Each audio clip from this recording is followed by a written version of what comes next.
আজকের আমাদের train journey হচ্ছে নিউ জলপাইগুড়ি স্টেশন থেকে হাওড়া। আর এই ট্রেনটার নাম হচ্ছে ডিব্রুগড় হাওড়া কামরূপ এক্সপ্রেস।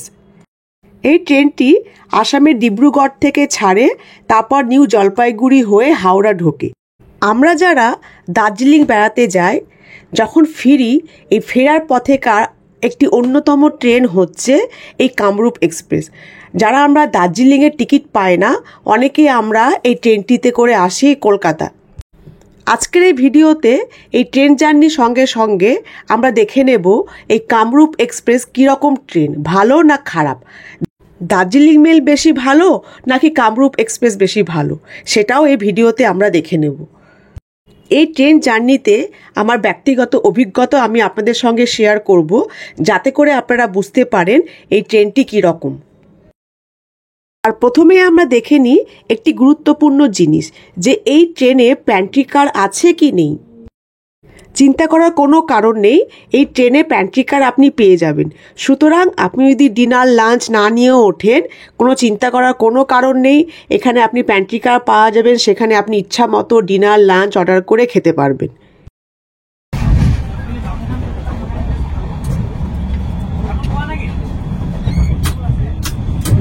এবার আমরা দেখে নিই এই ট্রেনে লোকাল প্যাসেঞ্জারদের উপদ্রব থাকে কি থাকে না। যেহেতু এই ট্রেনটি সন্ধেবেলায় ছাড়ে আর পুরোটাই ওয়েস্ট বেঙ্গলের উপর দিয়ে আসে, সেই কারণে এই ট্রেনে লোকাল প্যাসেঞ্জারদের উপদ্রব একদমই থাকে না।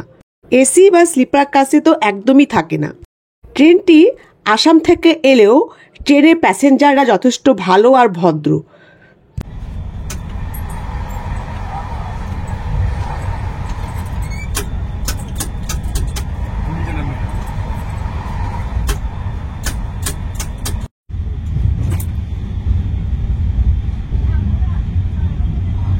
এবার আরেকটি গুরুত্বপূর্ণ বিষয় আমরা দেখব, আর সেটি হচ্ছে ট্রেনটি কীরকম পরিষ্কার। ট্রেনটি যথেষ্ট পরিষ্কার পরিচ্ছন্ন, টয়লেটও খুব পরিষ্কার, দেখতেই পাচ্ছেন এখানে ঝাঁট দিয়ে পরিষ্কার করে নিয়ে যাচ্ছে।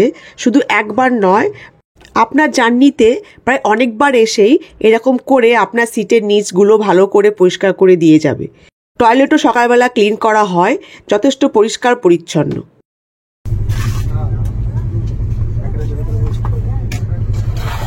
ফোন করে দেখ ওটা বাথরুম ফোন করেছে কিনা দেখুন।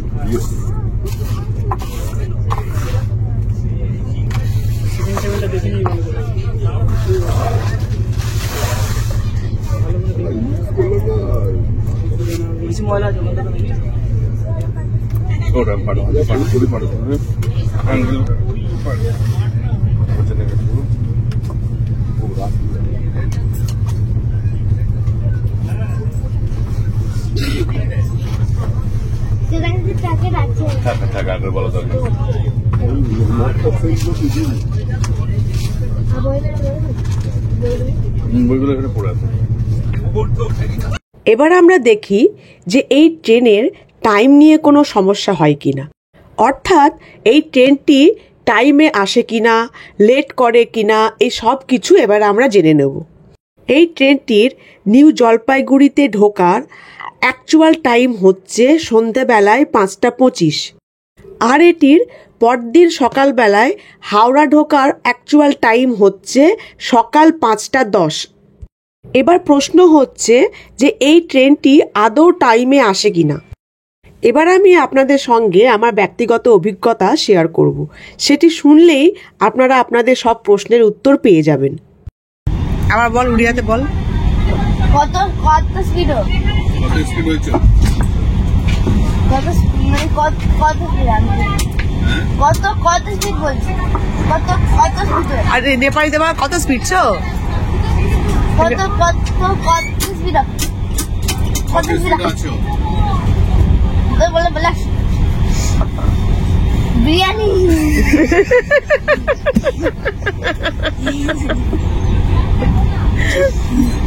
বিরিয়ানি গন্ধ বলে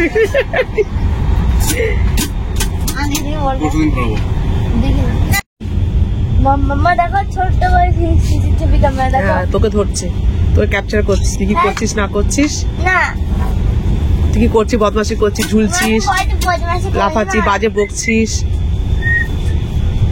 বাজে বকছো সব ক্যাপচার করছে তোমার। বিগ বস Big Boss. Big Boss. Big Boss. Big Boss.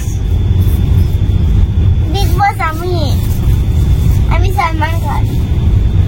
আমি সবাই দেখি। আমাদেরও ট্রেনের টাইম ছিল সন্ধেবেলা 5:25, কিন্তু জানেন ট্রেনটি কখন এসেছিল? ট্রেনটি এসেছিল রাত্রি 9টায়, অর্থাৎ প্রায় 3.5 ঘন্টা লেট করে। আমরা তো 4টের মধ্যে নিউ জলপাইগুড়ি স্টেশনে পৌঁছে যাই, গিয়ে দেখি ট্রেন প্রায় 3-3.5 ঘন্টা লেট। সুতরাং অগত্যা আমাদেরকে ওয়েটিং রুমে ওয়েট করতে হয়। 9টার সময় যখন ট্রেন এলো, ট্রেন কিন্তু ছাড়তেও দেরি করলো। প্রায় 9:30 নাগাদ ট্রেনটি নিউ জলপাইগুড়ি স্টেশন থেকে ছাড়লো। পরে ভেবেছিলাম রাত্রেবেলায় ট্রেনটি হয়তো মেকআপ করে দেবে স্পিড নিয়ে, কিন্তু বলতে বাধ্য হচ্ছি ট্রেনটি অনেক স্টেশনেই প্রায় 8 ঘন্টা 40 মিনিট করে দাঁড়িয়েছে। সেই কারণে আমাদের ঘুমেরও খুব ডিস্টার্ব হয়েছে, আর আমরা বুঝতেও পারছিলাম যে ট্রেনটি প্রায় অনেকক্ষণ ধরে দাঁড়িয়ে আছে। স্পিড তো নেওয়ার কথা দূরেই রাখুন, ট্রেনটি প্রায় ধুঁকতে ধুঁকতে অনেক কষ্টে পরদিন সকালবেলায় আমাদেরকে হাওড়া ঢুকিয়েছে। তাও কখন ঢুকিয়েছে জানেন? সকাল 11টায়। যার শিডিউল টাইম ছিল সকাল 5:10, সেই ট্রেনটি আমাদের ঢুকিয়েছে সকাল 11টায়। যারা রেগুলার এই ট্রেনটি করে যাওয়া আসা করে, এমনকি প্যান্ট্রি কারে লোকেরাও বলছিল যে এই ট্রেনটা নাকি এরকম প্রায়ই লেট করে। এটা নতুন কিছু নয় এই ট্রেনটির কাছে, ট্রেনটি লেট করার জন্যই নাকি বিখ্যাত। এই লেট করার পেছনে কিন্তু একটি বড় কারণ আছে, এবার সেই কারণটি আমি আপনাদের বলে দেব। আমাদের কামরূপ এক্সপ্রেস লেট করার আসল কারণটি যদি আপনারা জানতে পারেন, তাহলে আপনারা বুঝতে পেরে যাবেন যে দার্জিলিং মেল ভালো নাকি কামরূপ এক্সপ্রেস ভালো। আমি যখন এই কামরূপ এক্সপ্রেস করে জার্নি করি, তখন দার্জিলিং মেলের টাইম ছিল প্রায় 8টা 8:30টার সময়। যদিও এখন এই টাইমটা অনেক এগিয়ে গেছে, সন্ধ্যের দিকে হয়ে গেছে, কিন্তু তখন ছিল 8টার দিকে। আমাদের ট্রেন তো অলরেডি লেটই ছিল, 9টার সময় ঢুকেছে। আর ঢুকলেও এই ট্রেনটিকে স্টেশনে দাঁড় করিয়ে রাখার অন্যতম কারণ ছিল, কেননা তার আগেই দার্জিলিং মেল নিউ জলপাইগুড়ি স্টেশনটা ছেড়ে গেছে। সুতরাং সেই দার্জিলিং মেলকে রাস্তা ক্লিয়ার করে দেওয়ার জন্যই এই কামরূপ এক্সপ্রেসকে নিউ জলপাইগুড়ি স্টেশনে অনেকক্ষণ আটকে রাখা হয়। মাঝখানে এই ট্রেনটি দাঁড়িয়ে থাকারও অন্যতম কারণ হচ্ছে ওই দার্জিলিং মেল। দার্জিলিং মেলকে পাস করানোর জন্যই, তার রাস্তাটা ক্লিয়ার রাখার জন্যই এই কামরূপ এক্সপ্রেসকে দাঁড় করিয়ে রাখা হয়, কেননা দুটো ট্রেনেরই রুট হচ্ছে একই। সকালবেলা দার্জিলিং মেল কিন্তু একদম অন টাইম পৌঁছে যায়, যেটা ওর পৌঁছানোর কথা, আর সেটিকে পৌঁছানোর জন্যই এই কামরূপ এক্সপ্রেসকে রাস্তায় লেট করিয়ে দেওয়া হয়। আর এত লেট করিয়ে দেওয়া হয় যে এটি এর শিডিউল টাইম থেকে প্রায় 4-5 ঘন্টা লেটে গিয়ে 11টার সময় পৌঁছায়।